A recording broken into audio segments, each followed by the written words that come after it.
Bismillahirrahmanirrahim. Assalamualaikum warahmatullahi wabarakatuh. Apa kabar teman-teman semuanya? Semoga tetap semangat dan tetap sehat. Amin. Di podcast kali ini saya akan ngobrol-ngobrol dengan Jati Dharma, seorang news presenter di Liputan 6 SCTV yang merupakan sahabat baik saya dulu di bangku SMP. Ya, kita akan nanya kepada Jati Dharma, kira-kira soft skill apa sih yang dibutuhkan untuk meraih kesuksesan di dalam berkarir, apalagi di news presenter ini ya, yang notabene banyak sekali peminatnya, dan di kampus-kampus itu banyak jurusan broadcasting ya yang kita sudah lihat, kita ketahui bersama. Sedangkan stasiun TV itu semakin berkurang, semakin sedikit, apalagi profesi news presenter. Tentunya nggak mudah, tentunya nggak cukup hanya dengan academic skills. Jadi seberapa pentingkah soft skill ini sebagai penunjang karir seorang Jati Dharma? Kita akan ngobrol-ngobrol langsung dengan Jati Dharma. Yuk, let's check it out. Assalamualaikum Mas Jati Dharma. Waalaikumsalam Mas Bagus Madityo. Apa kabarnya Mas? Baik. Alhamdulillah apik. Apik. Nah, ini sedikit story buat teman-teman. Ini recording kita yang kedua sebenarnya ya. Yang pertama kemarin kita gagal. Mohon maaf, somehow filenya corrupt. Jadi kita ya alhamdulillah Jati Dharma tetap berkenan untuk sharing ilmunya nih buat teman-teman sekalian gitu ya.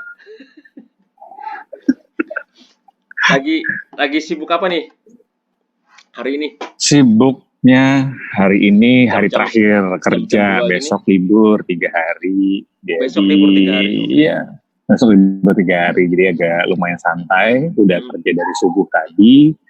Ini sih udah jamnya, tinggal nunggu jam pulang sih sebenarnya. Jadi serius? udah enak, udah santai. Tinggal nunggu jam pulang. Ini kan jam 2:30 ya, 2:30 sore. 12 jam sih harusnya kerja. Kalau tadi datang jam 4:30, harusnya 4:30 juga pulangnya. Cuma karena udah nggak ngapa-ngapain juga, udah dari subuh ngantuk ya kan, toh juga nggak ada kerjaan lain. Maksudnya ada backup teman-teman yang lain yang lagi standby, jadi ya sebenarnya sih udah bisa ngabur. Cuman ya nunggu jam aja lah, biar nggak terlalu siang. Tapi sebenarnya di dunia jurnalistik, apalagi news presenter gitu, jam kerja sehari 12 jam itu normal ya berarti ya, termasuk? Normal banget. Ini kan dari tahun 2010 ya di SCTV. Itu kayaknya kalau sampai, jadi itu dulu tuh selalu berangkat nggak ketemu matahari, pulangnya nggak ketemu matahari. Jadi kayak sampai kalau pulang ketemu matahari itu kayak gila lu, malu tahu matahari masih bercokol. Jadi kayak udah biasa dari gelap sampai ketemu gelap lagi. Apalagi Jakarta ya kan, macet di mana-mana. Jadi ya mendingan sekalian kayak misalnya nih kayak jam segini, misalkan kalau normal waktu dulu kan normal udah jam-jam macet ya, jam-jam segini udah mulai macet kan. Kalau nggak segera pulang, masih ada kegiatan yang lain-lain, entah tuh ngapa-ngapain, ya mendingan sekalian nanti gitu. Karena kalau nggak, sama capek di jalan. Jadi bisa, kalau pulangnya pas di peak hour, bisa sampai 3 jam perjalanan, maksimal ya, sampai 3 jam. Sementara kalau sudah agak turun, udah reda kemacetannya, itu mungkin kayak bisa 1 jaman. Jadi kan ya udah mendingan tinggal tidur di kantor, nggak tahu entah ngobrol sama temen atau apa, baru nanti pulang. Jadi ya sudah lah ya. Iya, daripada tua di jalan ya, mending tua di kantor. Bener. Apa gitu? Nah, di kantor bisa ngapain ya kan, tapi kalau di kantor SCTV kan mepet sama mall, jadi masih bisa ngapain lah. Mau nongkrong, mau main, mau makan, mau apa, nonton misalkan, bisa daripada tua di jalan. Nggak bisa ngapa-ngapain, malah stres. Oke. Ma, hari ini kita mau ngobrolin sharing-sharing, mohon di-sharing ilmunya tentang non-academic skills atau soft skills ya. Karena kita tahu ya mungkin di usia kita udah menyadari bahwasanya ternyata academic skill itu penting, yes, tapi ternyata faktor non-academic skills itu tinggi sekali juga peranannya dalam menunjang karir kita, ya kan? Mungkin juga bisa di-share karena posisi news presenter apalagi di SCTV dan di Liputan 6 ini kan prestisius ya.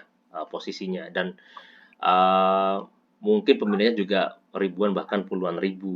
Sedangkan stasiun TV itu jumlahnya malah hari gini mungkin berkurang ya. Dulu mungkin era-era tahun 2000-an awal banyak stasiun TV baru, tapi seiring dengan disruption teknologi di mana sekarang orang lebih suka cenderung nonton lewat internet, lewat tontonan Netflix dan sejenisnya, itu kan bikin stasiun TV juga banyak yang tutup ya, bahkan merombak strateginya gitu ya. Nah, itu gimana sih ceritanya seorang Jati Dharma bisa keterima di SCTV Liputan 6, awal karir gimana? Mungkin bisa ceritakan ya awal-awal perjalanan karir sampai sekarang itu gimana? Saya dengar juga sekarang Dharma merangkap sebagai produser juga ya. Bahkan juga pernah mendapatkan nominasi di Panasonic Global Awards. Correct me if I'm wrong ya. Global apa Gobel sih? Bacanya. Gobel. Oke, Gobel. Gobel Awards itu apa sih? Panasonic Gobel. Kalau Panasonic Gobel kan emang perusahaannya kan Panasonic Gobel kan. Oh, oke. Dari punyanya Pak Gobel itu loh. Punyanya Pak Rahmat Gobel. Rahmat Gobel kan yang punya. Terus nama perusahaannya kan Panasonic Gobel. Nah, ini dibikin awards karena dia sponsor utama dari awards itu, jadinya Panasonic Gobel Awards. Oke. Ya, monggo diceritakan awal-awal perjalanannya gimana sehingga sampai sekarang, dan hopefully sih bisa menginspirasi teman-teman yang mungkin kan gini ya, kuliah broadcasting kan tetap terus ada gitu ya. Tapi kemana mereka akan melangkah next? Apalagi sekarang habis lulus kan, Maya. Kan kemarin Najwa Shihab hashtag wisuda LDR 2020 ya. Udah bahkan saya lihat juga ada yang sumpah dokter itu lewat online gitu. Virtual ya. Nah, next itu gimana kan? Apalagi yang udah lulusan broadcasting untuk ingin melangkah sebagai news presenter. Monggo mungkin bisa di-share. Jadi skill-skill apa sih sebenarnya yang banyak menunjang di dunia broadcasting, apalagi news presenter ini, Ma? Kalau bicara soal inspirasi, kemudian soft skill, kemudian pekerjaan yang aku tekuni sekarang, bisa dibilang sebenarnya pekerjaan yang jadi wartawan, jadi jurnalis, itu semua orang bisa.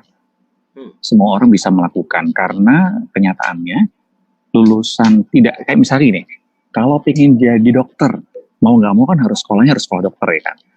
Mau jadi ahli mau ahli bangunan gitu. Kalau nggak sekolahnya di teknik sipil, ya sekolahnya arsitek gitu ya, atau desain interior kayak gitu. Jadi punya jurusan khusus gitu untuk menjadi satu profesi tertentu. Pengen jadi pengacara atau jaksa atau hakim harus sekolah hukum. Kemudian kayak gitu. Nah, sebenarnya kalau untuk jadi wartawan itu tidak ada sekolah khusus. Betul, sekarang itu sudah menjamur yang namanya komunikasi udah dari dulu ya. Jurusan ilmu komunikasi sudah dari dulu, kemudian ada lebih khusus lagi soal broadcasting. Itu udah banyak lah menjamur sekolah-sekolah broadcasting. Tapi sebenarnya ini tuh satu field yang terbuka untuk semua orang. Banyak banget di sini aku kenal news presenter yang basicnya atau background studinya itu arsitek. Ada yang dokter, ada yang dulu sekolahnya di teknik geologi. Mungkin dulu ada orang yang kepikiran gitu teknik geologi, tapi ternyata bisa masuk sini. Jadi semua orang bisa jadi wartawan, semua orang bisa jadi jurnalis. Nah, tapi kan tetap jurnalis karena profesi, jadi harus ada kode etik di situ, jadi segala macam. Jadi itu yang agak bikin harus khusus lah gitu. Nah, karena ini adalah field untuk semua orang, jadi sebenarnya kayak tadi ilmu akademis itu tuh nggak jadi 100% andalan. Mungkin kita jago waktu kuliah jurnalistik gitu ya, di komunikasi. Kita ngelotok tuh ilmunya, ngelotok banget ilmunya. Tapi belum tentu kita akan mulus jalannya untuk sebagai jurnalis. Karena kita belajar teorinya ya kan. Tapi sesungguhnya praktiknya, nah itu ketika menjalankan praktik-praktik sebagai seorang jurnalis yang penuh dengan kode etik, penuh dengan aturan, penuh dengan trik-trik ya, trik-trik itu dalam artian kita ngejalaninnya itu benar-benar menggunakan segala macam ilmu lah ibaratnya. Itu tuh akan tergantung pada pribadi masing-masing atau orang itu masing-masing. Selama orang itu punya kemampuan, itu tadi yang kita bahas di awal, soft skill yang juga mumpuni, dia akan berhasil. Nah, pertanyaannya soft skill yang seperti apa yang dibutuhkan? Yang pertama sih sebenarnya adalah karena ini adalah bidang komunikasi, ya sudah pasti skill komunikasinya.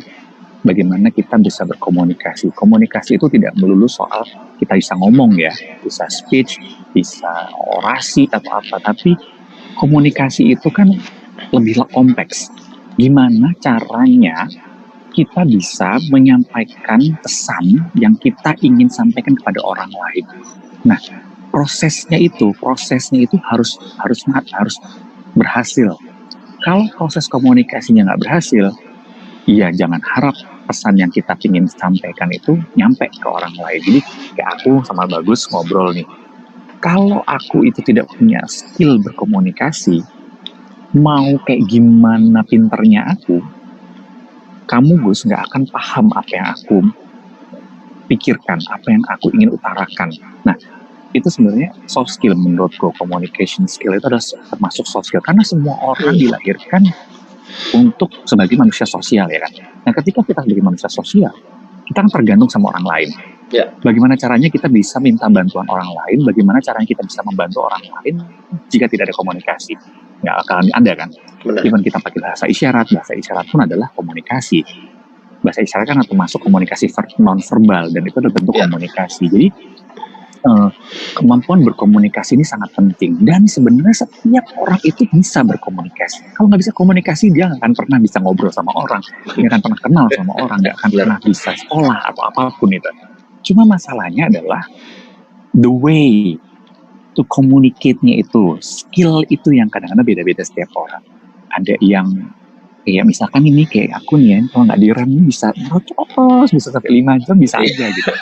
Ada yang jangankan ngomong semenit gitu, membuka ngomong aja kadang bingung, gue harus ngomong apa ya, assalamualaikum dulu apa, selamat malam dulu.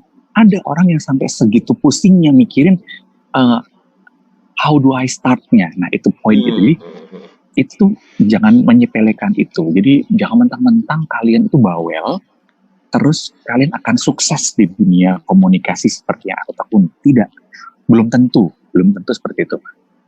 Ada orang yang tidak komunikatif dalam artinya tidak bawel ya. Maksudnya dia nggak terlalu banyak bicara, tapi dia sukses. Karena apa? Sekalinya dia ngomong, dia langsung straight to the point. Ada orang yang ngomongnya banyak, tapi kalau misalkan kita telaah lagi omongannya dia, kalau misalnya kita rekam gitu ya, terus kita putar lagi, kita dengerin kata per katanya, itu sebenarnya nggak ada isinya, meaningless gitu. Jadi kayak, lo ngomong apa sih? Lo ngabisin kaset gue, ngabisin rekaman gue, ngabisin memori gue sejam, tapi nggak ada isinya. Nah itu ada kayak gitu. Jadi sebenarnya communication skill ini yang penting gitu. Nah itu bisa dilatih. Teorinya banyak bukunya di toko buku, banyak bukunya di perpustakaan, bisa dipelajari. Tapi bagaimana cara kita menguasai? Ya harus dipraktikkan dengan cara sering berbicara sama orang. Berkomunikasi itu nggak cuman kita ngomong lah ya. Kayak kita lagi dua arah nih komunikasi. Ketika aku yang ngomong, Bagus mendengarkan. Nah, biar bisa terjalin komunikasi yang baik, Bagus harus mendengarkan. Kalau Bagus tidak mendengarkan, komunikasinya akan nyampe. Itu tadi pesan yang aku ngomong sampai berbusa-busa, Bagus ataupun teman-teman yang nonton ini nggak akan paham gitu. Karena dia tidak punya keinginan untuk mendengarkan. Nah, jadi komunikasi itu harus seperti itu. Jadi nggak cuma kita ngerocos tuh, tapi kita juga harus mendengarkan, menelaah apa sih yang dia omongin, mencerna. Nah, kita ngasih respon balik. Nah, ketika kita ada respon balik, itu tercipta komunikasi yang benar. Nah, itu yang kadang-kadang orang nggak tahu. Dipikirnya, gue bawel ini, gue bisa dong jadi news presenter. Nggak bisa kayak gitu. Karena ketika sudah jadi news presenter, banyak loh yang sebel sama presenter-presenter yang kalau dialog, dia itu narasumbernya belum selesai ngomong, udah ditanya lagi, udah tanya lagi, jadi kapan gue jelasinnya gitu loh. Kalau udah nanya mulu gitu, gue belum selesai ngomongnya. Poinnya belum dapat gitu. Namanya narsum ya kan, muter-muter kan kadang-kadang ngomongnya. Cuman maksudnya kita tuh mau meluruskan, tapi tetap harus tahu di mana titiknya, di mana. Nah itu sih. Jadi kayak gitu, soft skill, communication skill yang pertama itu harus menguasai. Itu tadi, jadi nggak cuma ngomong tapi juga harus mendengarkan. Communication skill di situ juga ada masalah soal artikulasi misalkan. Bukan berarti artikulasi orang-orang yang punya kekurangan seperti pelat gitu ya, atau pelo atau cadel itu tidak bisa, enggak. Banyak kok sekarang teman-temanku yang cadel, justru dia sukses jadi news anchor, sukses jadi presenter gitu. Gimana caranya dia bisa meminimalisasi? Itu kan sebenarnya kayak distraction. Cadel itu distraction. Jadi selama kita bisa meminimalisasi distraction itu, ya kita pasti akan berhasil. Kenapa harus diminimalisasi? Karena distraction, namanya juga distract ya, itu akan mengganggu kan. Padahal kita mau ngomong, aku mau ngomong R, tapi kalau kita R-nya nggak jelas, orang gimana caranya paham kalau kita lagi ngomong huruf R gitu kan. Kayak Rico Ceper ya? Nah, Rico Ceper tuh kurang sukses apa Rico Ceper ya kan? Rico Anggara yang di Kompas TV itu juga cadel, tapi dia berhasil mau melawan kekurangannya itu, akhirnya jadi sukses banget. Sekarang news anchor, executive producer di Kompas TV. Jadi kayak gitu tuh nggak harus penting juga harus dipahami juga soal pronunciation, artikulasi itu, kemudian diksi. Nah, ketika kita pintar ngomong tapi pemilihan diksinya nggak tepat, nah itu juga akan ngaruh, akan jadi pengganggu. Kayak misalkan aku lagi ngomong sama kamu Gus, konco lawas ya, kita sefrekuensi. Ketika aku ngomong pakai diksi-diksi tertentu, awakmu paham, tapi yang lainnya apakah paham? Enggak kan? Nah, jadi pemilihan diksinya juga harus tepat. Nah, banyak orang bilang bahwa wah news presenter tuh pintar ya, pintar banget. Enggak juga gitu. Enggak juga, karena kita kerja tim, jadinya ada yang ngebisikin kita, ada yang ngasih ilmu ke kita, jadi akhirnya kita bisa lebih pintar lah gitu, kesannya pintar. Nah, kalau misalkan kita tidak punya kecerdasan yang cukup, milih diksi, kita akan juga fatal. Misalkan kita ngobrol sama tukang becak, lagi live report nih di jalanan, sama tukang becak ngobrolnya, terus kita pakai bahasa yang kalau kita lagi ngobrol sama politisi, itu kan nyambung toh. Iya, bukan berarti meng-underestimate atau meremehkan seorang tukang beca ya, enggak. Tapi tukang beca kan, atau ibu-ibu rumah tangga itu kan biasa menggunakan bahasa sehari-hari ya. Iya benar. Bagaimana kalau misalkan kita lagi ngobrol gini, selamat siang Bapak, bagaimana dengan repetisi apa, pakai bahasa yang apa, sasi yang itulah gitu. Keren, wah gila, pinter banget dia pakai bahasa yang tinggi gitu ya. Tapi yang kita ajak ngobrol nggak paham, nggak mudeng. Nah ya wes, nggak akan mungkin berhasil gitu. Nah, seorang komunikator ketika orang tidak mengerti pesan yang dia sampaikan, failed. Segampang itu. Jadi kita itu pinter. Mendingan kita cerdas daripada kita pintar. Karena kalau kita cerdas, kita bisa memanfaatkan apa yang ada di sekeliling kita, apa yang ada di tubuh kita untuk menjalankan apa yang kita mau gitu. Ketika ngobrol sama tukang sapu, sama tukang beca, kita bisa masuk ke sana. Itu kan cara kita berkomunikasi, itu kan soft skill juga, ngedeketin orang. Kita harus tahu ini orang ini biar enak, biar dianya juga nggak kaku, jawabnya juga bagus seperti yang kita inginin jawabannya. Ya kita harus pintar memilih bahasa, memilih diksi kan. Begitu pula ketika kita ngobrol sama presiden, nggak mungkin kita pakai bahasa Pak, gimana Pak? Ya nggak mungkin lah Pak. Masuk Pak, nggak mungkin kita. Walaupun kita tahu presiden ini orang Jawa gitu ya misalkan, kita pakai bahasa Jawa, mungkin oke, fine, sedikit-sedikit untuk membuat suasana lebih santai gitu. Tapi ketika suasananya itu serius, nggak mungkin juga kita harus ngomongin soal kebijakan politik atau kebijakan ekonomi moneter dengan menggunakan bahasa sehari-hari, nggak mungkin. Tapi satu sisi itu ya, kita harus memilih diksi yang tepat biar semua pemirsa yang sangat beragam ini mereka itu paham gitu. Jadi kan kebayang dong, aku siaran, yang nonton itu ada tukang beca, ada penjual di pasar, ada ibu rumah tangga, ada dokter, ada guru, ada profesor, ada menteri. dengan latar belakang yang beragam, dengan ilmu background edukasi mereka yang beragam juga, aku harus memfasilitasi mereka semua agar pesan itu tersampaikan. Itu kan PR ya. Kalau Ya, kita benar. cuman pinter doang, pinter itu kalau aku tuh lebih suka mendefinisikan pinter itu dengan textbook. Tapi kalau kamu itu cerdas, kamu itu bisa mengaplikasikan apapun.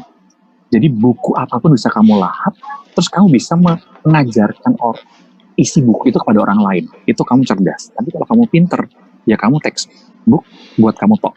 Nah, itu. Tapi kalau cerdas itu kamu harus bisa juga kepintaranmu itu kamu sampaikan ke orang lain ya itu kalau aku. Jadi ketika satu sisi kita harus menjembatani semua orang ini yang berbeda-beda, kita juga dituntut harus sekaligus menyederhanakan. Tadi ya misalkan ngobrol sama presiden, nggak bisa kan pakai bahasa sehari-hari ya Gus. Iya. Tapi ketika obrolannya itu berat, tugas kami sebagai wartawan atau jurnalis untuk menyederhanakan. Itu pusingnya setengah mati. Benar. Jadi kalau kitanya nggak punya skill komunikasi yang baik, skill apalagi ya, skill psikologis menguasai diri itu akan sulit gitu. Jadi communication skill ini benar-benar nggak cuma sekedar kamu belajar komunikasi di kampus 4 tahun S1 terus kamu akan jadi ahli sebagai news anchor, enggak. Itu tuh butuh prosesnya gitu. Jadi itu dilatih bisa ngobrol sama orang, mendengarkan orang, diskusi dengan orang, nongkrong sama teman-teman, jangan di rumah aja sendirian gitu. Misalkan ya ini dalam keadaan pandemi ini bisa Zoom atau apapun, webinar kayak apalah segala macam, ikutin semua biar kita terbiasa untuk berdiskusi, terbiasa untuk menyampaikan apa yang ada di otak kita, apa yang ada di hati kita untuk diutarakan. Nah itu tuh harus dilakukan. Dan buat teman-teman yang mungkin masih pada kuliah, masih sekolah, beranikan dirilah untuk menyampaikan pendapat. Jadi jangan takut buat kalau aduh salah nih pertanyaan gue, aduh ini tuh nggak bermutu nih pertanyaan gue, enggak. Itu semua harus dilatih kan. Ya ini harus emang kayak gitu. Ya masalah nanti ternyata diceng-cengin atau dibully sama teman-teman kayak apa sih lo pertanyaannya nggak mining atau Ya. Ya itu bagian dari proses aja gitu. Untuk kita juga belajar secara psikis, mental kita tuh dilatih. Nah itu dari dua ya soal communication skill-nya, kemudian soal mental ini juga dari psikologis juga kita harus punya kemampuan itu. Iya. Terus apa lagi ya, soft skill yang lain adalah soal kalau kita itu ini umumnya bekerja sih. Kalau umumnya bekerja sih menurutku soft skill yang juga penting adalah organisasi, kepemimpinan. Nah, kita butuh kepemimpinan. Kita itu kalau jadi wartawan di lapangan itu kan kerjanya nggak sendirian toh. Misalnya reporter harus kerja sama kameramen. Itu tim kecilnya berdua. Tapi kadang-kadang kalau kita pergi itu sama driver bertiga. Ini tim kecil nih. Tim kecil, pimpinan siapa? Reporter ini. Nah, reporter ini harus jadi otaknya. Kalau kita tidak punya jiwa kepemimpinan, kelar tuh. Kenapa penting untuk ngatur 3 orang ini? Kenapa butuh jiwa kepemimpinan sih gitu kan? Ngapain orang cuma 3 orang gitu kan? Liputan juga udah jelas apa disuruh kemana, ketemu narsum udah jelas. Nah, butuhnya kepemimpinan ini adalah soal manajemen. Kira-kira kita itu deadline-nya kapan ya? Oh, deadline-nya jam 11 siang. Berarti kita harus berangkat jam berapa ya? Oh, jam 7. Terus kita ngejar, misalkan narsumnya ini baru bisa jam 9. Nah, terus dari jam 7 ke jam 9 kita ngapain ya? Kita nongkrong atau apa? Nah, itu leadership di situ penting. Pasti kameramen pengennya ya udah ntar aja lah kerjanya, ngapain sekarang harus kerja sih gitu kan. Ini kameramen pada dengar nih. Apa? Kameramen pada dengar juga ini. Oh nggak apa-apa. Karena kadang-kadang memang seperti itulah. Kadang-kadang karena kita pun sebenarnya juga ya ntar aja lah kerjanya, ngapain sih kita ngantuk, kita nongkrong aja yuk gitu. Tapi kalau kita tidak punya jiwa kepemimpinan, tidak punya manajemen skill yang mumpuni, ya kita akan berantakan, Gus. Jam 7 ke jam 9, kita harus tahu kantor kita di mana. Narsum ini rumahnya di mana, atau kita janjiannya di mana. Perjalanan ke lokasi itu berapa lama. Kemudian, kita apakah cuma wawancara narsum juga? Doang, atau kita punya pekerjaan yang lain, kayak misalkan stock shot, atau ngambil-ngambil visual-visualan lain atau apa. Oh ya. Nah itu kan kita harus tahu gitu. Kalau kita tidak punya manajemen skill, kita tidak punya leadership di situ, itu kelar. Jadi kita harus manajemen skillnya apa? Kita harus runutin. Oke, to-do listnya apa nih? Oh yang pertama kita harus kita punya kewajiban cari visual ini. Kita harus wawancara ini. Jamnya jam berapa? Oh ya udah kalau gitu kita kesana dulu ya. Kesana dulu kita ngambil gambar ini. Nanti kalau misalkan si kantor ini, gue belum sarapan nih, kita sarapan dulu boleh ya? Disitulah leadershipnya dibutuhkan. Oke, fine. Biar lo bisa kerja. Kan kalau kita nggak punya leadership, kita mikir gini, ya udahlah kita nongkrong aja, kita makan aja nggak apa-apa gitu. Tapi udah nanti ke belakangnya hancur gitu kan. Benar. Atau mungkin kita egois, nggak bisa. Kita harus kejar dulu, kita harus kerja dulu. Deadline-nya itu mepet banget. Nanti kita nggak dapat. Tapi kalau di tengah-tengah kerja tiba-tiba ini orang tepar, orang ini pingsan gara-gara belum sarapan. Benar. Kan ayah gitu, akhirnya grup timnya kan jadi berantakan. Jadi pemimpinan di situ kita harus tahu, oke, kita harus melakukan ini, habis itu ini. Itu manajemen skill. Terus pemimpinannya gini, oke, gue kasih lu waktu buat sarapan sekian menit ya. Tapi habis itu kita kesini, lo ngelakuin ini ya. Habis itu kita kesini. Jadi kemampuan communication skill tadi, terus kemudian leadership tadi untuk yang membuat orang-orang di sekitar kita ini ngikutin apa yang kita mau. Karena kita punya timeline-nya gitu. Jadi leadership gak cuma sekedar bukan kejadiannya konotasinya otoriter ya, tidak, tapi lebih kepada kita harus ngayomin nih dua orang lain ini, harus mereka haknya terpenuhi, kewajibannya juga terjaga, jangan sampai fail gitu. Jadi itu yang penting. Nah, caranya gimana mendapatkan kepemimpinan leadership ini? Caranya dengan teman-teman yang masih sekolah, yang masih ada di bangku kuliah ataupun sekolah, ikut organisasi. Itu penting banget, sepenting-pentingnya. Itu tadi akhirnya ya, pentingnya kalau kita tidak terbiasa dalam organisasi kan, kalau dalam organisasi itu aku rasanya kita jadi belajar siapa yang jadi atasan, siapa yang jadi pimpinan. Karena kalau di organisasi kan jelas ya, ketuanya siapa nih, penanggung jawabnya siapa, koordinatornya siapa, anak buahnya siapa, anggotanya, itu kan jelas kan. Nah, kita harus tahu gimana caranya kita kerjasama sama bos, gimana kita kerjasama sama anak buah, gimana caranya mengkoordinir anak buah ini biar kerjaan kita beres, terus ntar gimana laporannya ke bos gitu. Itu kan kita terbiasa di situ. Jadi ketika bekerja itu nggak kaget sama kita diperintah sama bos. Ada bos yang bosi banget, ada bos yang bleek banget gitu, yang sekenanya dia kerja, tapi kitanya dituntut kerja keras untuk nutupin keblangsakan atau terus bahasanya agak keras, ketidakmampuannya dia. Oke, bahasa itu kan ketidakmampuan kita harus nutupin dengan sendiri. Itu tuh penting banget kalau kita nggak tahu organisasi kita. Dan banyak sebenarnya anak pintar, anak cerdas yang ketika di CV-nya tidak ada pengalaman organisasi, dia akan tersingkir dari persaingan. Jadi, dan itu aku sering ngobrol sama orang HR, aku juga pernah ngobrol sama bosku, mereka bilang bahwa kalau paling gampang screening CV yang numpuk di meja adalah pertama, ya itu masing-masing ya, dari universitas mana misalkan. Nah, nama besar universitasnya itu bisa membantu kita.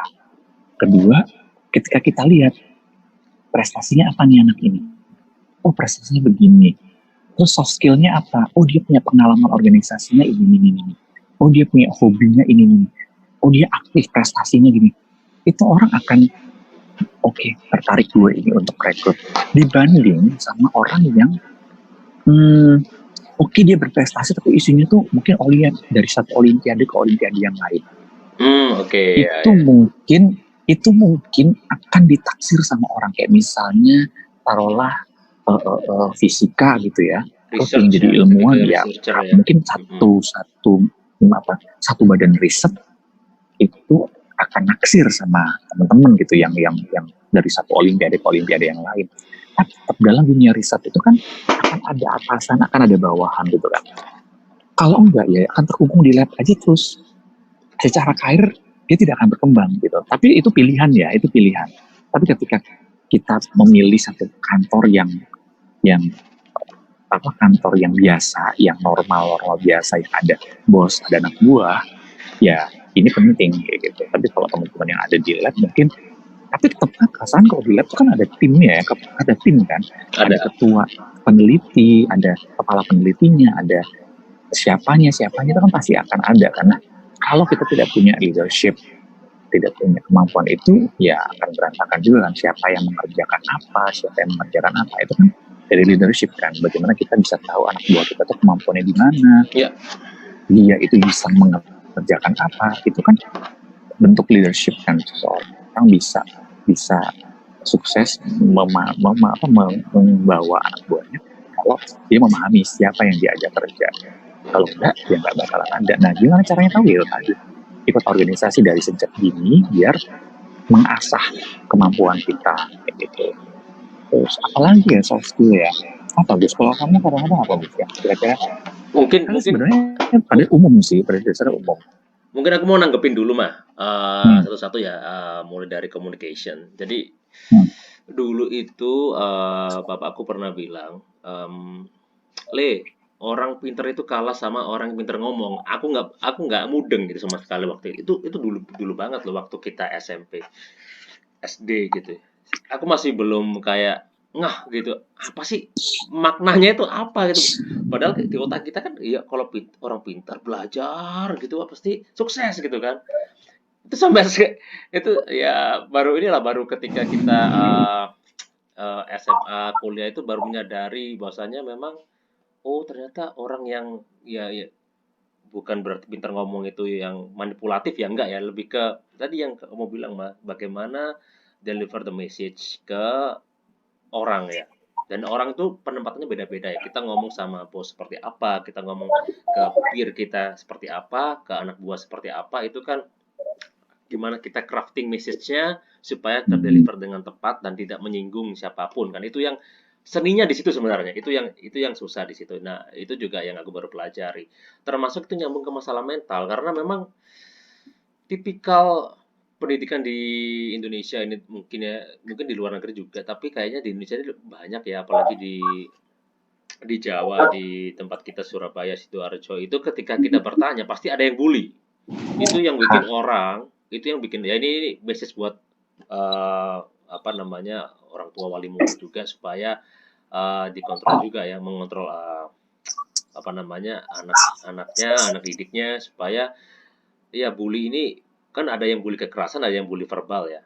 Kekerasan Ya, fisik dan verbal. Itu termasuk kayak apa ya? Kalau kita nanya terus dibully jadi mental itu jadi kalau nggak kuat mah wah udah yang gila sih.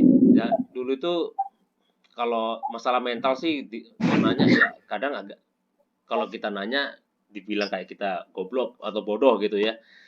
Kalau nggak nanya tapi kita nggak ngerti jadi kayak tersesat jadinya itu yang berbahaya. Itu mental yang memang menurutku sih yang paling kalau aku sendiri kalau kita udah menguasai mental itu komunikasi, leadership segala macam itu udah dengan sendirinya otomatis akan terbentuk, terbuild gitu ya.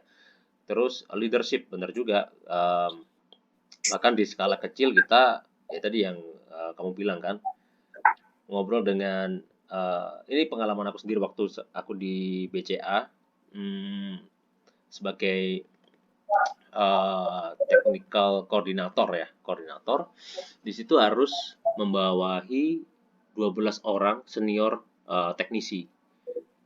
Waktu itu usiaku kayaknya baru lulus ya, kan aku D3 itu terus baru lulus jadi sekitar 24, 25. Itu usia-usia teknisnya 30-an tahun ke atas tuh udah married, udah punya anak gitu. Dan mereka orang lapangan gitu, dengan aku orang akademisi gitu ya, maksudnya baru lulus, baru baru pengalaman kerja setahun, terus ya gimana menjembatani antara teknisi-teknisi tadi sama atasan gitu kan. Ini posisi katakan itu posisi paling gak enak sebenarnya. Nah, itu ya kan gimana caranya untuk karena awal-awalnya mereka juga nggak respect. Who are you? Ya, who the hell are you gitu kan. Ngomong yeah. nyuruh kita gini gitu. Tapi waktu itu pendekatan kayak lebih ke temen dulu ngambil hatinya gitu. Lama-lama mereka juga respect karena beberapa kali kayak atasan negur, aku yang kayak apa ya bikin trust jadi bikin trust ke mereka aku kayak bentengin gitu loh jangan komplain ke saya aja kayak gitu akhirnya mereka terbentuklah apa namanya trust tadi respect juga kebentuk. Jadi ketika kita meminta sesuatu mereka untuk mendeliver goalnya itu jadi nggak canggung lagi gitu itu ya. Jadi memang kalau aku sendiri bilang sih ya kalau aku pribadi memang mental ya. Nah ngomong mental nih mah, pernah nggak dalam karir pasti kan ada upside down ya, kadang kita terjatuh. Pernah nggak Dharma di what is your biggest apa ya fail ya? Pernah nggak down apa sesuatu lah anything terus gimana cara mengatasinya? Fail down. Ini kayak pertanyaan interview ya. Tapi susah ya. Iya. Pasti kan kalau mungkin Dharma lama nggak interview ya, tapi bagi orang seperti aku ini yang memang sering loncat-loncat ya, akhirnya bikin perusahaan sendiri ya. Itu memang ketika loncat-loncat itu pertanyaan seperti itu ada. Tujuannya memang si ya untuk tahu ya ini orang gimana sih kalau menghadapi karena, itu ya psikisnya. Iya karena pasti this is life gitu, this is life yang dimana kita nggak mungkin lah mungkin orang enak mungkin orang melihat Dharma sekarang enak populer tapi kan di apa namanya di balik itu jatuh bangunnya kan kita nggak tahu. Nah mungkin bisa ceritain ke teman-teman juga buat your waktu itu mungkin pernahnya adalah kan pertama kali ke dunia jurnalistik itu pas tahun 2007. Waktu itu masih kuliah S1, ditawarin kerja di Astro Awani. Itu pertama kalinya benar-benar bersentuhan langsung sama dunia jurnalistik secara profesional. Itu cuma bertahan 1 tahun 9 bulan, hampir 2 tahun ya, hampir 2 tahun. Ternyata si tokonya tutup nih, si kantornya tutup, akhirnya di PHK. Pertama kalinya merasakan, oh gini loh namanya di PHK. Selama ini kan selalu beritain orang di PHK, ribuan karyawan di PHK. Cuman kayak, ya udah bacain aja, tapi nggak tahu gitu apa rasanya. Ya kita cuma kita empati, tapi kita simpati. Tapi kayak kita tuh mau empati juga, kayak gimana ya orang di PHK gitu. Aku pernah mengalaminya tahun 2009. Terus ketika merasa bahwa punya skill, punya pengalaman, langsung apply ke FTV, apply ke semua TV, enggak diterima-terima. Di situ sampai titik 11 bulan aku nganggur. 11 bulan nganggur, benar-benar nganggur. Pemasukan itu ya dari 11 bulan itu cuma sekali dapat side job MC waktu itu. Dapat side job MC. Selebihnya sehari-hari ATM itu cuman kalau di print out ya, rekening itu di print out isinya tuh tarik tunai. Income-nya, kreditnya itu cuma satu kali itu doang. Lainnya tuh debit. Di situ tuh awalnya seneng aja karena dapat pesangon ya kan, dapat pesangon. Terus masih belum ada tanggungan, single, kemudian masih umur ya masih sering main-main, jadi masih mau kepikiran apa-apa. Tapi makin kesini setiap hari tuh kayak bangun tidur tuh mikir nih, hari ini gue mau ngapain ya? Sampai gitu, saking gak ada, gue mau apply kemana lagi ya gitu. Di situ masih ada ego yang gede, bahwa gengsi, bahwa walaupun di saat yang sudah terpuruk, ibaratnya waktu itu aku ngerasa terpuruk ya, aku di posisi yang paling bawah, tidak ada yang melirik aku, tapi aku tetap punya gengsi untuk yang aku nggak mau apply ke TV yang itu, aku nggak mau apply TV yang itu. Jadi dari misalkan waktu itu ada 5 TV, ya misalkan ada 8 atau 10 TV, aku tuh cuma apply ke 5 atau 6. Jadi yang sisanya nggak apply, karena menurutku aku nggak merasa cocok di situ. Aku ngerasa di sana itu tidak mewakili visi misiku gitu. Jadi nggak mau di sana, kayak nggak bisa. Jadi masih ada gengsi seperti itu. Jadi itu saat-saat aku yang sampai mulai biasanya senyum-senyum nggak jelas gitu ya, sampai papa mama aku tuh nggak berani negor, nggak berani nanyain kamu hari ini mau kemana, gimana, kamu udah ngelamar kemana aja, gimana hasil lamarannya, apa udah tanggung atau belum, nggak berani nanya kayak gitu. Karena setiap hari itu muka aku cuma gini, datar aja, nggak ada ekspresi gimana kayak udah yang tertekan kayak gitulah. Di situ sampai ada satu titik aku sampai bilang gini, ya Allah, apa memang, kan aku udah cita-cita banget ya untuk kerja sebagai jurnalis TV gitu. Di saat itu, apalagi udah merasakan, udah punya pengalaman tuh makin cinta sama dunia ini dan pengen meneruskan gitu. Aku sampai bilang gini, ya Allah, apakah memang rezekiku di bidang ini tuh cuma segini doang? Karena namanya rezeki ya, kan kita berharap boleh, tapi rezeki dari Allah itu kan kita nggak pernah tahu. Ya. Aku masih hidup, tapi kalau rezekiku di jurnalistik cuma sampai di situ ya, di situ-situ aja gitu, kan tidak akan berkembang, tidak apa. Dari itu aku merasa, akhirnya aku yang mencoba untuk mengikhlaskan dan aku mencoba realistis gitu. Ini kalau aku tetap kayak gini terus, gengsi untuk tetap berada di dunia jurnalistik TV, ya aku nggak akan pernah punya penghasilan, hidupku nggak akan berjalan gitu, aku akan jadi pengangguran seterusnya. Akhirnya satu saat ada perusahaan asuransi yang membuka lowongan, Gus. Aku apply, dan surprisingly dalam waktu seminggu atau 2 minggu aku sudah bisa tanda tangan kontrak. Yang aku merasa bahwa aku tidak punya background sama sekali di dunia sales, marketing gitu ya. Kemudian itu adalah 2 sektor yang aku nggak suka. Aku merasa tidak punya kemampuan dan aku nggak suka soal sales marketing. Itu pun bikin aku frustasi, kok malah ini kok lancar banget gitu, mulai dari misalkan ada 5 tahapan yang harus aku lewatin gitu ya, rekrutmen, itu ada 1 tahapan aku tuh diloncatin terus. Alasannya kok saya nggak ikutan level itu, nggak pakai tahapan itu, sementara yang lainnya dapat tahapan itu. Dijawabnya cuma gini, enggak, supervisor yang akan nanganin kamu sudah percaya. Maksudnya iya, dia percaya aja, dia merasa kamu nggak perlu ikut tahapan itu, langsung aja ke tahapan berikutnya. Serius, iya serius. Dan dari banyak orang yang lamar waktu itu, aku berdua sama 1 orang lagi. Saking lancarnya, tibalah saat tanda tangan kontrak. Kamu datang ya hari Senin, tanda tangan kontrak, kita akan mulai. Aku udah ikutan briefing apa segala ini dijelasin. Kamu kalau nanti jadi agen asuransi ini tuh akan dapatnya tuh ini. Wow, dalam hatiku, wah ya diceritain berhasil. Kalau nggak berhasil kayak gue aja kalau nawarin sesuatu orang nolak ya sudah, nggak akan dibaleni itu kan. Menghormati keputusan orang, menghargai pilihan orang. Jadi ketika dia memutuskan tidak, ya aku tidak akan mengganggu karena aku tipikalnya orang yang lo nawarin gue, oke, gue kasih kesempatan, tapi kalau gue nggak tertarik, sudah ya, lo jangan buang waktu gue dan jangan buang waktu lo, karena gue nggak bakalan mau gitu. Nah, karena gue pikirannya kayak gitu, gue rasa gila ya kalau ntar gue jadi sales asuransi atau marketing asuransi, terus gue harus nawar-nawarin kayak gitu tuh, gimana yang lainnya bisa dapat 10 customer, sementara aku 1 pun gak dapet, kan percuma gitu kan. Aku sampai ya Allah, ya udah deh, mau gak mau. Jadi doaku tuh udah bergeser.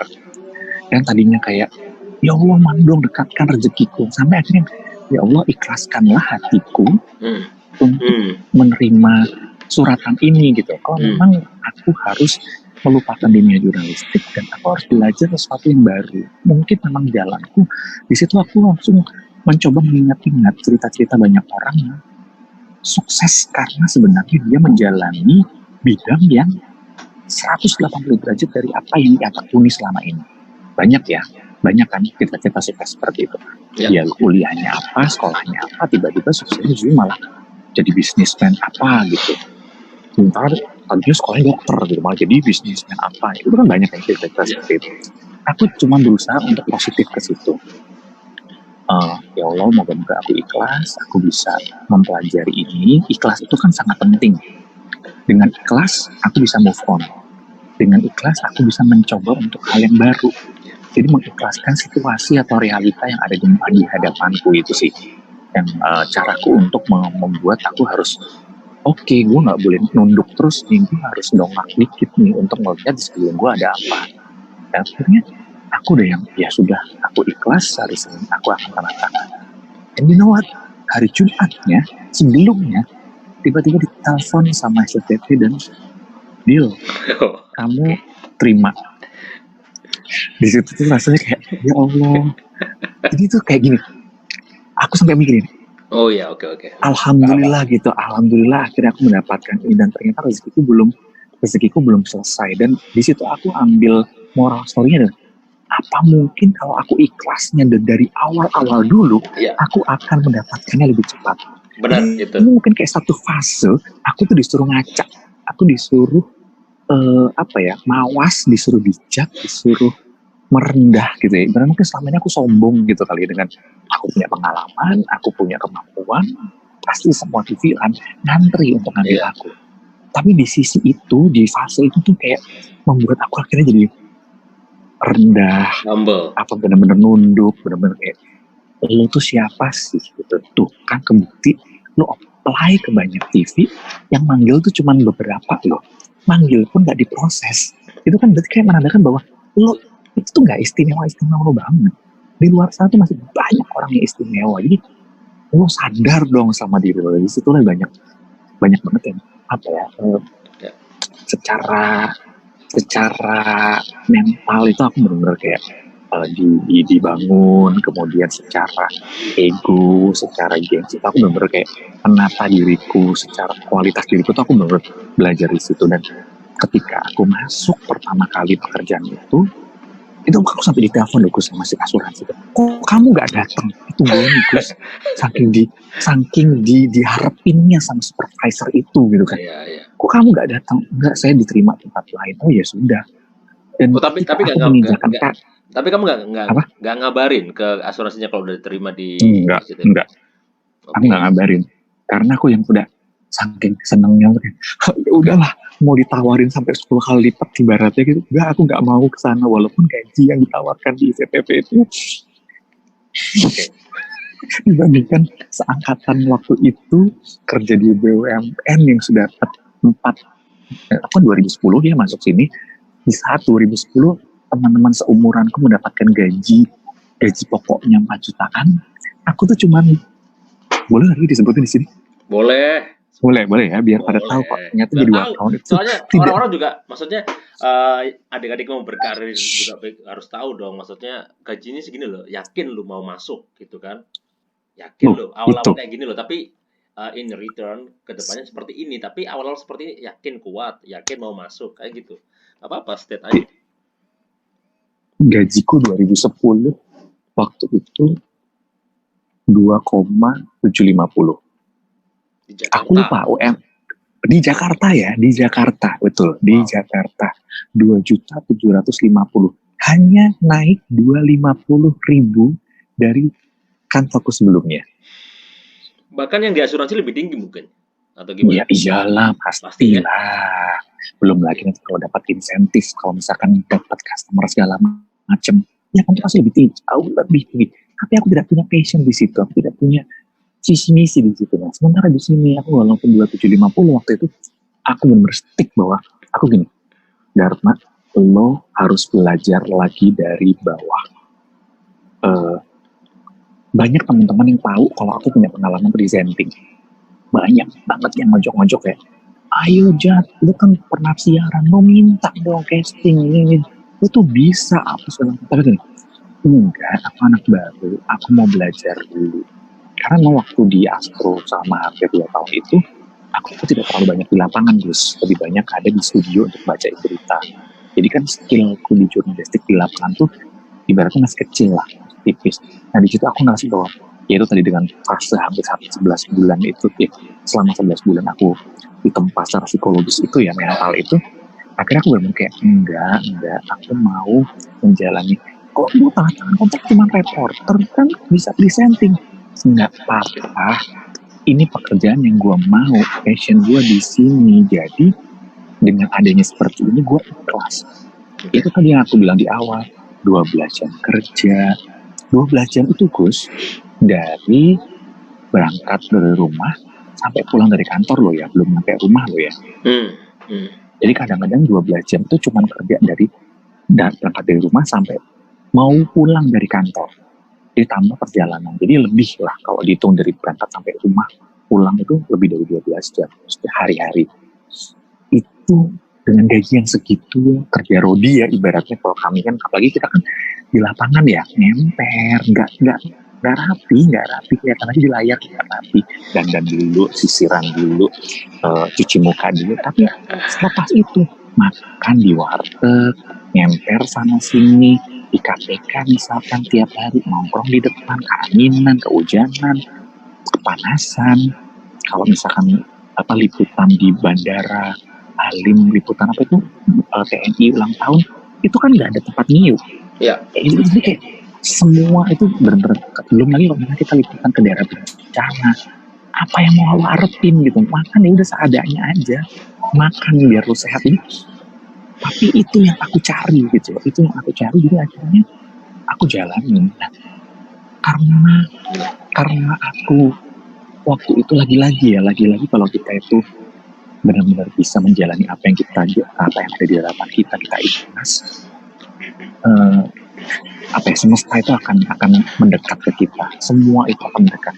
Akhirnya alhamdulillah setiap tahun ada kenaikan, bahkan pernah aku itu masuk ke list di kenaikan gaji setengah tahun. Jadi kan lazimnya setiap tahun itu pasti ya 1 tahun sekali. Tapi di tengah-tengah tahun tuh ternyata di perusahaan tempat aku bernaung sekarang itu ada kayak alokasi dana dianggarkan untuk karyawan berprestasi yang menurut divisinya itu patut untuk diberikan reward lebih. Dinaikin kenaikan gaji. Dulu yang pertama kali aku kerja itu banyak yang bilang kenaikan gaji di kantor kita tuh paling cuma berapa persen sih, cuma ratusan ribu gitu loh. Enggak, ratusan ribu jangan dianggap 500.000 ya, kan cuma 100.000, 200.000 itu udah alhamdulillah Gus kenaikan gaji per tahun. Kebayang ya kalau misalkan 2750 naik cuma 100.000 setiap tahun, sekarang udah 10 tahun, gaji gue berapa? Baru naik 1 juta ya kan. Nah itu kalau dihitungnya secara kasar. Tapi alhamdulillah dengan kerja yang enggak, ya bukannya kerja Rodi dalam artian mati-matian, enggak sih, aku karena seneng ngejalaninnya. Jadi tiba-tiba satu saat kenaikannya bisa 500.000. Satu saat lagi aku dipanggil bukan lagi sama atasanku, tapi langsung sama direktur. Jadi direktur langsung, jadi untuk kenaikan yang si A sendiri ada listnya. Videomu? Maaf, ada yang nelpon. Ada yang nelpon jadinya keren. Jadi sampai ada satu saat yang kenaikan itu harus yang tangan itu dirut. Dan itu cuma gak nyampe 20 orang, belasan orang doang. Itu aku masuk ke situ alhamdulillah. Dipanggil satu-satu. Salah apa gue sampai dirut manggil gue gitu kan. Kan siapa sih coach yang remah-remah yang gitulah. Orang frontliner di bawah tapi langsung tiba-tiba dipanggil sama dirut gitu kan. Aku langsung ya udah datang aja, dan ternyata dia cerita, nih katanya bos-bosmu kamu kerjanya begini bener. Iya kali Pak, aku bilang gitu. Terus perislamu seperti ini. Nih kamu termasuk dalam list ini, tuh kamu lihat listnya. Itu cuma ada 11 atau 12 orang waktu itu. Terus dilihatin, aku dapat kenaikan gaji sekian, dari sekian ke sekian, level grade ini ya untuk jabatan, untuk pangkat lah, kalau di PNS ada pangkat kan, di kami itu juga ada grade-nya, itu untuk menentukan gaji pokok kan. Betul. Itu langsung loncat ke mana-mana gitu. Jadi dengan segala tunjangan itu akhirnya aku bisa jadi presenter, dipercaya casting lolos, dipercaya segala macam, ada tambahan. Jadi sekarang tuh kalau dipikir, wow, alhamdulillah ya, aku harus throwback ke tahun 2010 atau 10 tahun yang lalu, cuma gaji segitu, aku gak bakalan bisa hidup. Tapi sekarang ya alhamdulillah gitu, aku bersyukur banget dengan apa yang aku dapat sekarang, tetap dengan segala macam pengorbanan segala macam. Jadi tetap gak mudah dibandingin sama anak-anak lain, gajinya jauh yang lebih banyak loh teman seangkatanku udah pindah kemana-mana dan gajinya lebih gede daripada aku, tapi aku tetap stand still di situ tuh kayak, nah gue udah ngerasa nyaman ya. Tapi bahaya juga ya, karena banyak yang bilang jangan terlalu nyaman di zona gitu, ntar bahaya atau apa. Cuman aku merasa sampai sekarang tuh banyak hal yang masih aku bisa explore di kantor ini, itu yang membuatku bertahan. Tapi bukan berarti aku mencoba tempat lain, tidak mencoba ya, aku udah mencoba ke titik-titik yang lain, tapi ternyata gak jodohnya karena ya ternyata setelah aku apply ke satu TV terus ditawarin gaji A gitu ya, aku sekarang masih di bawahnya A. Ketika aku nggak jodoh sama si TV ini, nggak lama kemudian karena aku stay di sini, aku dapat promosi, gajiku sama yang di A itu tadi, Kan berarti kan, aku masih punya rezeki di kantor ini gitu loh. Rezekiku belum mati, aku masih bisa berharap, aku masih bisa berkarya, aku masih bisa mengeksplorasi diriku, kemampuanku untuk lebih baik lagi tentunya di kantor ini. Jadi buat apa aku cari-cari tempat lain yang mungkin bisa jadi aku keberuntungan. Ya kan macam-macam ya, ada orang yang aku pengen melalang buana untuk dapat ilmu yang lebih, gue dapat kesempatan yang lebih. Alhamdulillah sampai sekarang ini kesempatan masih datang ke aku di kantor ini. Ya tetap aku akhirnya bersyukurnya tetap kerja keras, nggak boleh setengah-setengah. Walaupun aku sudah di posisi yang mungkin banyak orang bahwa wah lu udah enak ya Dharma, lu udah posisi itu. Enggak, tetap yang tadi kita pernah bicara bahwa saingan masih banyak di luar sana, banyak loh yang jauh lebih jago, jauh lebih pintar, jauh lebih cerdas, jauh lebih keren daripada aku. Dan lebih muda ya, karena kan maksudnya di stasiun TV itu kan usia juga berpengaruh. Kadang-kadang usia berapa ada maksimumnya ya diganti dengan regenerasi lah ya, regenerasi dengan. Betul. Apalagi pemirsa itu kan pengennya lihatnya yang unyu ya kan, yang kinis-kinis. Kalau udah keriput atau apa iya mereka masih suka nonton gua gitu kan ya. Apa yang sih lu mas udah keriput, udah sih lu di rumah aja ngurusin anak istri lu, atau lu ngurusin bisnis lu, atau lu udahlah gitu.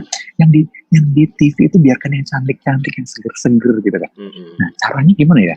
Kalau aku masih tetap dipercaya di depan layar ya aku harus punya kerja kerasnya kayak misalnya mungkin banyak orang di luar sana yang anti sama apa perawatan laki, perawatan gitu. Ya aku harus berbesar hati, aku dekat dengan hal seperti itu. Mungkin kayaknya kamu mungkin mikir kayak lapo lanang kok bedaan gitu ya, lanang kok dolenane kosmetik, lanang kok nyalon kayak gitu kan. Itu masih banyak orang berpikir seperti itu. Tapi karena aku ini profesi, karena tuntutan profesi kan, kalau tuntutan profesi ya betul. Cuman bagaimana kita meminimalisasi. Kalau aku gini, aku nggak mau terlalu tergantung dengan kosmetik itu, dengan bedak-bedak itu. Gimana caranya? Ya udah, aku harus jalan perawatan biar muka aku nggak bermasalah, jadi aku nggak terlalu banyak didengkul sana sini. Gitu. Jadi muka aku lebih banyak naturalnya, lebih netralnya kayak gitu. Aku harus berbesar hati. Aku lagi-lagi aku harus ikhlas. Ikhlas nggak cuma sekedar aku ikhlas dengan gaji segini, aku ikhlas dengan profesi yang sudah aku ciptakan, tapi aku harus ikhlas dengan semua paketnya. Aku harus kerja lebih dari 12 jam, aku harus berurusan dengan dunia wanita, which is itu tadi ya, kosmetik, atau aku harus tahu bagaimana cara menata rambut, aku harus tahu apa yang namanya foundation, bagaimana foundation itu bekerja kepada muka ini, gimana bedak itu. Dan aku sekarang kasih kamu tahu Gus, aku kalau nggak ada makeup artis, aku bisa dandan sendiri.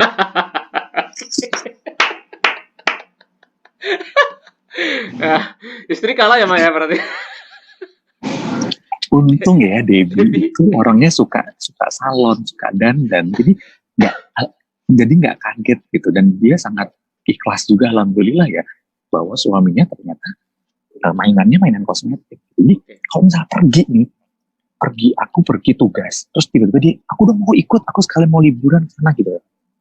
Itu aku barangku ada satu pouch yang isinya tuh ada bedak, ada segala macam kuas lah, apalah, tapi nggak so heboh kalau cewek ya, nggak, aku paling cuma bedak, pembersih muka, kapas-kapasan, itu standar itu doang.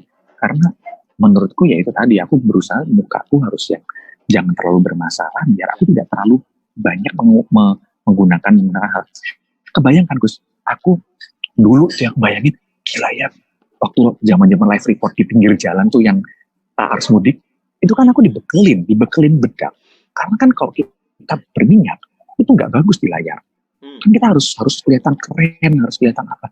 Itu diwajibkan untuk pakai bedak. Nah tapi kan muka aku belang ya, keling kan, kini keling nih, apa dia api gitu. Nah terus gimana caranya waktu bedak itu ya susah kan. Akhirnya gimana caranya, masa aku di pinggir jalan bedaan ini rek, kan nggak lucu, aku orangnya keringetan man. Aku tuh nyiasatinya adalah aku ngadem dulu di mobil, keringetku adem, terus aku bedaan di dalam mobil, jadi kalau keluar orang nggak tahu kalau bedaan. Aku akan pasrah ketika ada makeup artist deketin aku, ngelap-ngelap keringetku, terus ngasih ya tacap gitu, aku nggak apa-apa, orang masih paham gitu dengan hal seperti itu. Tapi kalau aku pegang bedak terus aku gini-gini dewe, nah itu aku sebisa mungkin menghindari itu. Jaim cek, jaim rek, jaim gitu kan, aku gini-gini tetap harus kudu jaim gitu kan. Tapi cuman ya mau nggak mau, ketika aku sendirian, kantor cuman mengirim aku sendiri, ya mau nggak mau gitu, aku harus melakukan itu semua. Jadi yo bedak ya waktu dewe, yo mematut-matutkan baju, kayak nggak bisa sengelengean pakai baju sembarangan, harus nggak kok. Kadang-kadang kan enak ya kaosan kayak awakmu kayak gila kan, enak kaosan santai jeans. Aku kalau kaosan mungkin harus waktu-waktu tertentu kayak weekend gitu. Tapi kalau sehari-hari ya jasan, pakai pantofel, kadang-kadang liputan pakai pantofel, kudu dodok squat dalam posisi squat ya Gus. Posisi squat menahan, terus aku harus ngedorsop gitu. Terus kalau menteri itu ngomongnya kan nggak bisa pendek ya, ngomongnya panjang gitu.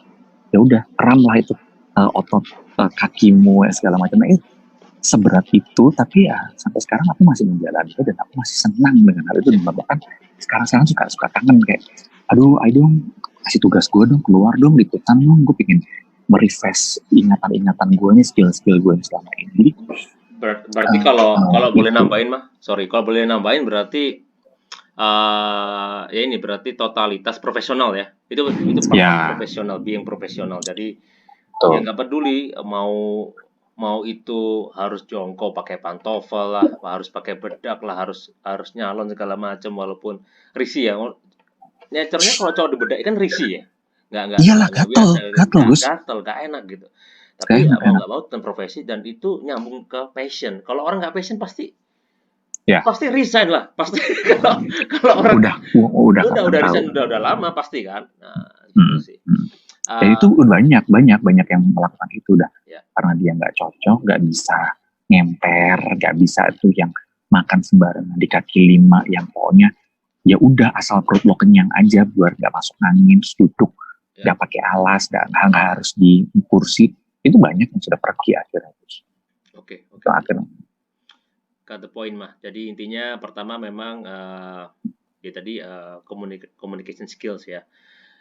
I think nggak hanya di news presenter, itu berlaku untuk semua profesi lah. All field ya. Itu all field pasti membutuhkan skill komunikasi yang baik. Terus mentality ya harus kuat. Kadang-kadang harus bodo amat ya. Harus kita tetap fokus dengan tujuan kita. Mentality, terus leadership. Terus yang keempat mungkin ya tadi profesional dan passion ya. Itu yang nggak bisa ditemukan sih kalau di kuliah, dan skill-skill itu nggak ada berhubungan dengan akademik. Memang yang bisa ke-build sendiri, bisa kita pelatihan yang kita jalanin dan organisasi ya. Satu lagi mungkin ya Gus, loyalitas kali ya. Loyalitas, oke. Loyalitas itu penting, karena kalau kita lihat milenial sekarang itu kan banyak orang kalau kita sering baca-baca kan banyak pendapat atau ahli-ahli yang mengatakan bahwa kaum milenial yang sekarang ini bercokol, yang akan menguasai dunia ini beberapa tahun ke depan, mereka tuh tipikal orang yang nggak bisa stay di satu tempat ya. Yes. Karena memang kehidupannya jiwanya mereka tuh berpetualang, yang nggak bisa tuh stick satu tempat terus cuman dengan sekian lama gitu. Sementara orang-orang zaman dulu kan jadi ke PNS ya udah seumur hidupnya di PNS, pensiunnya di PNS, kan hebat juga orang. Tapi dengan loyalitas itu kita, ya ini debatable, tapi kalau buatku loyalitas itu jadi penting karena kayak itu tadi, ternyata ketika kita loyal, kita tuh akan dinilai tersendiri. Jadi kan, orang ini loyal nih sama perusahaan, berarti dia aset gitu. Dia aset. Di CV-nya itu nggak loncat-loncat yang 3 tahun, 2 tahun loncat, tapi mungkin 5 tahun minimal. Mereka dalam waktu 5 tahun itu kan waktunya panjang tapi juga pendek kan, dalam 5 tahun itu banyak yang bisa kita pelajari, tapi juga bisa jadi sedikit yang bisa kita pelajari kalau kita tidak bisa memanfaatkan. Jadi buatku penting juga loyalitas itu artian dalam ketika kita memutuskan kita berprofesi itu, kita memilih satu perusahaan itu, atau kita memilih usaha itu untuk jalan hidup kita, ya kita harus loyal sama apa yang kita pilih. Loyal means jangan setengah. Nah, dari profesional, terus kemudian jangan akhirnya ngebelain yang lain gitu. Jadi karena apa namanya, gue nggak suka sama kantor ini, ya udah deh gue kasih sedikit aja lah. Gue profesional tapi gue kasih kemampuan gue cuma 10% aja. Jangan gitu, itu ada menurutku tuh nggak loyal sama perusahaan itu. Kan lu terima gaji tiap bulan ya dari itu perusahaan. Benar. Udah aku sedang belajar banget untuk melakukan ini, melakukan sebisa mungkin, kurangi sambat, kurangi ngeluh soal perusahaan yang sedang kamu tempati untuk bekerja. Karena itu namanya nggak bersyukur dengan rezeki yang kamu, karena tiap bulan kamu makan rezeki dari situ gitu. Jadi itu yang aku juga masih lagi belajar. Aku tetap mengeluh, tetap sambat ya, tapi aku lagi coba untuk yang perusahaan itu alhamdulillah ya perusahaannya. Kalau di perusahaan lain mungkin aku tidak ada di posisiku sekarang ini apa segala macam kayak gitu. Bersyukurlah kuncinya. Ma, you were right, Ma. Jadi kan awal-awal tadi kan kamu bilang kalau nggak di stop bisa nyerocos sampai berapa. Ini sudah 1 jam. You know what? Padahal perjanjiannya kita cuma setengah jam tadi ya. Tapi nggak apa-apa. Ini namanya storytelling ya. Storytelling nggak bisa singkat. Jadi kita tetap ada thresholdnya. Tadi aku kan bilang setengah jam at least biar kebangun bahwasanya Paul nggak bisa diringkes aja 1 jam gitu. Apalagi kita nggak bilang tentang waktu. Wah. Mungkin ntar ada part 2 untuk ngomongin yang lain ya, Chris. Iya, benar. Ma, thank you banget ya atas waktunya, sharing-sharingnya. Mudah-mudahan insya Allah bermanfaat buat teman-teman semuanya. Itu yang poin terakhir tadi sangat penting sekali. Bersyukur ya, jangan sambat, bersyukur, loyal. Nah itu kan di mata atasan juga dan teman-teman di sekitar juga baik buat citra diri kita ya. Dibanding dengan orang tiap setahun sekali lompat kemana gitu ya. Mungkin seperti itu. Ya memang kalau kita lihat milenial juga banyak yang lompat-lompat sih, memang kecenderungannya seperti itu. Benar itu yang aku juga pernah baca. Once again thank you Jati Dharma atas sama-sama, terima kasih juga. Ya, thank you banget waktunya. Stay safe dan ini ya tetap jaga kesehatan. Oke. Masih sering tetap CFD nggak boleh ya? Kemarin CFD? Aku enggak kerja juga. Iya. Lagian dan ngeri lah, janganlah. Ya. Buat teman-teman juga janganlah, kalau ya memang sudah dibuka tapi ya aduh serem juga. Kalau boleh sih kita saran jangan dulu lah. Lebih olahraga yang di dalam rumah atau di sekitar kompleks saja yang nggak rame-rame gitu ya. Kalau mau piknik, ya udah sekalian piknik aja. Jangan piknik CFD. Kalau CFD itu masih agak ngeri. Mungkin oke, datang CFD, tapi bener-bener harus lihat sekitar kali ya. Jangan sampai ada berkerumun, kita diam aja di situ, itu nggak langsung jauh gitu. CFD kemarin itu ada di berita 2 orang rapid test reaktif, makanya itu yang reaktif. Jadi agak serem kan? Come on lah. Ya walaupun sebenarnya reaktif itu belum tentu dia COVID-19 ya. Tapi kita nggak pernah tahu gitu. Kita nggak pernah tahu orang itu kondisinya seperti apa gitu kan. Nah, apalagi kita ya udah deh kalau misalkan mau refreshing nge-mall, udahlah sekalian nge-mall, tapi nge-mall carikan yang sepi-sepi gitu loh. Pokoknya cari yang agak sepi dulu. Kalau mau jalan-jalan di dalam mobil keliling-keliling, atau mau ke taman misalkan pengen ngirup udara segar, cari taman yang agak sepian deh gitu. Jangan yang tapi jangan sepi-sepi banget ya, serem juga sama kejahatan sekarang serem. At least kita tuh bersabar sampai vaksin ini ditemukan gitu loh. Kalau kita nggak bersabar, kita nggak survive. Vaksinnya udah ditemukan, kita sudah nggak ada gara-gara sakit kan ya. Kalau bilang balik ya. Ya, makanya oke. Thank you Ma atas sharing-sharingnya. Terima kasih. Yuk, tetap sukses dan semangat. Assalamualaikum warahmatullahi wabarakatuh. Waalaikumsalam warahmatullahi wabarakatuh. Nah, itu tadi dia ngobrol-ngobrol kita bareng Jati Dharma live dari studio Liputan 6 SCTV di Jakarta. Menurut Jati Dharma ada 5 soft skill penting yang menunjang karir dia. Yang pertama adalah communication, kedua adalah mentality, ketiga leadership, keempat fokus secara profesional, dan kelima adalah loyalitas. Mudah-mudahan teman-teman mendapatkan manfaat dari podcast saya bersama Jati Dharma. Saya yakin insya Allah banyak manfaatnya. Dan bagaimana cara mendapatkan skill tersebut, tadi sudah disebutkan juga lewat organisasi terutama ya, itu live langsung praktik bagaimana kita mendapatkan skill-skill tersebut. Oke, terima kasih sudah menonton video saya. Please like and subscribe. Wassalamualaikum warahmatullahi wabarakatuh.